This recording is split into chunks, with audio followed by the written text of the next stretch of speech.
जानते हैं कि भगवान श्री कृष्ण की बेटी का नाम क्या था? अगर नहीं तो आज इस वीडियो में भगवान श्री कृष्ण के सभी पुत्रों के नाम और उनकी पुत्री के नाम के बारे में जानेंगे। आखिर भगवान श्री कृष्ण की पुत्री का नाम क्या था, साथ ही उनकी माता का नाम क्या था? आइए विस्तार से जानते हैं। महाभारत युद्ध में श्री कृष्ण ने अर्जुन के सारथी की भूमिका निभाई थी।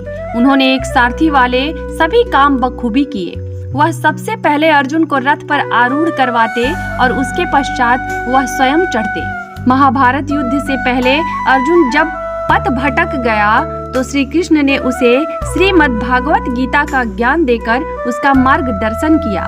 जरूरत पड़ने पर उन्होंने अर्जुन को सुरक्षा और संरक्षण प्रदान किया। जब कर्ण अर्जुन को धर्म का पाठ पढ़ा रहा था तो श्री कृष्ण ने अर्जुन से कहा कि उस समय इसका धर्म कहाँ गया था जब निहत्थे अभिमन्यु को मारा गया था। श्री कृष्ण ने महाभारत युद्ध के अंत तक अर्जुन के सारथी होने के सभी दायित्वों को पूरा किया। रुक्मिणी भगवान कृष्ण की द्वारका में प्रथम धर्मपत्नी एवं अपने साथ ले गए।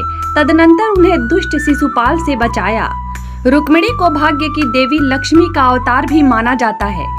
रुक्मिणी विदर्भ के राजा भीष्मक की पुत्री थी। भीष्मक मगध के राजा जरासंध के जागीरदार थे। रुक्मिणी को श्री कृष्ण से प्रेम हो गया और उनसे विवाह करने को तत्पर हो गयी, जिनका गुण चरित्र आकर्षण और महानता जग विख्यात थी। रुक्मिणी का ज्येष्ठ भ्राता रुक्मी दुष्ट राजा कंस का मित्र था। इस कारण वह इस विवाह के विरुद्ध था। रुक्मिणी के माता पिता रुक्मिणी का विवाह कृष्ण से ही करना चाहते थे, लेकिन रुक्मी ने इसका कड़ा विरोध किया। रुक्मी एक महत्वाकांक्षी राजकुमार था और वह निर्दयी जरासंध का क्रोध नहीं चाहता था। इसलिए उसने प्रस्ताव किया कि उसका विवाह शिशुपाल से किया जाए, जो कि चेदी के राजकुमार एवं श्री कृष्ण का चचेरा भाई था। शिशुपाल जरासंध का एक जागीरदार और निकट सहयोगी भी था, इसलिए वह रुक्मी का भी सहयोगी था। भीष्मक अपनी आत्म इच्छा को मारकर रुक्मिणी का विवाह शिशुपाल के संग करने के लिए स्वीकृति दे दी, लेकिन रुक्मिणी, जो कि इस वार्तालाप को चुपके से सुन चुकी थी, भयभीत थी। परंतु उसने शीघ्र ही एक विश्वस्त ब्राह्मण को कृष्ण को संदेश देने के लिए मना लिया, जिसमें कृष्ण को विदर्भ आकर उसे अपने साथ ले चलने की विनती की। श्री कृष्ण ने युद्ध से बचने के लिए उनका हरण कर लिया।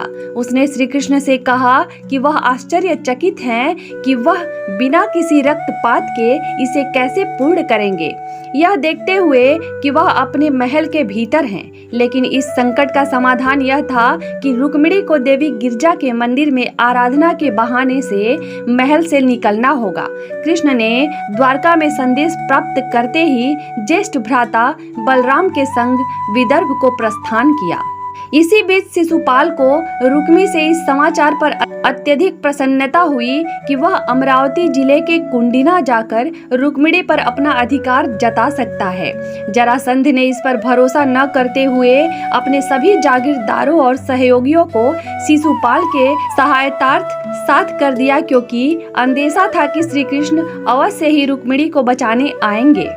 भीष्मक और रुक्मिणी को गुप्त समाचार ज्ञात हुआ कि श्री कृष्ण आ रहे हैं। भीष्मक, जिन्होंने कृष्ण को गुप्त रूप से स्वीकृति दी थी और कामना की कि वे रुक्मिणी को अपने संग ले जाएं, उनके लिए एक सुसज्जित भवन की व्यवस्था भी कर रखी थी। उसने उनका प्रसन्नता पूर्वक आदर सत्कार कर उन्हें सहज किया। इस बीच रुक्मिणी महल में विवाह के लिए सज्ज हो गई, परंतु वह निराश और अशांत भी थी कि अभी तक श्री कृष्ण की ओर से कोई समाचार क्यों नहीं आया। लेकिन फिर उसके बाम अंगों के फड़कने से उसे शुभ शगुन परिलक्षित होने लगे। शीघ्र ही ब्राह्मण ने आकर सूचित किया कि कृष्ण ने उनका अनुरोध स्वीकार कर लिया है। जब वह भगवान शिव की भार्या देवी गिरिजा के समक्ष पूजा के लिए मंदिर गई थीं, जैसे ही वह बाहर निकली, उन्होंने कृष्ण को अपने समक्ष पाया। वह शीघ्र ही उनके साथ रथ में सवार हो गई। शिशुपाल ने उन्हें निकलते हुए देख लिया। तत्पश्चात जरासंध की सारी सेनाएं उनका पीछा करने लगी। बलराम ने उनमें से अधिकांश पर नियंत्रण कर उन्हें वापस लौटा दिया। रुक्मी ने कृष्ण और रुक्मिणी को लगभग पकड़ ही लिया था जब भद्रोद के पास उसका श्री कृष्ण से सामना हुआ। कृष्ण और रुक्मी के मध्य भीषण द्वंद्व हुआ। जब कृष्ण रुक्मी का वध करने ही वाले थे, तब रुक्मिणी श्री कृष्ण के चरणों में गिर गई और विनती की कि उनके भ्राता को क्षमा कर दे। कृष्ण ने सदा की तरह ही उदारता दिखाई, परंतु दंड स्वरूप रुक्मी के केस काटकर उसे मुक्त कर दिया। एक योद्धा के लिए इससे अधिक लज्जाजनक बात नहीं थी। पराजय के पश्चात क्षेत्रीय जनमानस द्वारा रुक्मी को गौडेरा के रूप में पराजय और लज्जा के देवता के रूप में पूजे जाने के दृष्टांत मिलते हैं। लोक कथाओं के अनुसार कृष्ण और रुक्मिणी का हरण करने के पश्चात माधवपुर घेर गांव आए थे और इसी स्थान पर उनसे विवाह रचाया था। भगवान कृष्ण और रुक्मिणी के कुल 10 पुत्र थे, जिनके नाम इस प्रकार हैं: प्रद्युम्न, चारुदेश, सुदेश, चारुदेह, सुचारु, चरुगुप्त, भद्रचारु, चारुचंद्र, विचारु और चारु। दोनों की एक पुत्री भी थी जिसका नाम चारुमती था। रुक्मिणी जी से भगवान के चारुमती नाम की एक कन्या भी थी, जिसका जिक्र भागवत पुराण में किंचित मात्र किया गया है।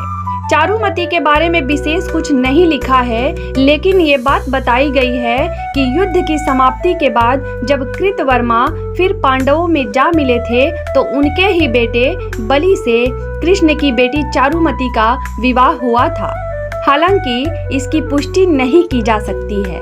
10 पुत्रों के अलावा श्री कृष्ण और देवी रुक्मिणी की एक ही बेटी थी, जिसका नाम चारुमती था। चारुमती को कृतवर्मा के बेटे बाली से विवाह करने के लिए जाना जाता है। कृतवर्मा महाभारत के नायक हैं। वह यदुवंश के योद्धा थे। उनके बेटे बाली को चारुमती से प्यार था। चारुमती ने शानदार गुण और आकर्षक सुंदरता थी। वह हर चीज में अपनी माँ देवी श्री लक्ष्मी देवी रुक्मिणी की तरह थी। जब देवी रुक्मिणी ने श्री कृष्ण से पूछा कि उनके 10 पुत्र और केवल एक पुत्री क्यों है, तो भगवान कृष्ण ने उत्तर दिया, एक बेटी 10 बेटों के बराबर होती है।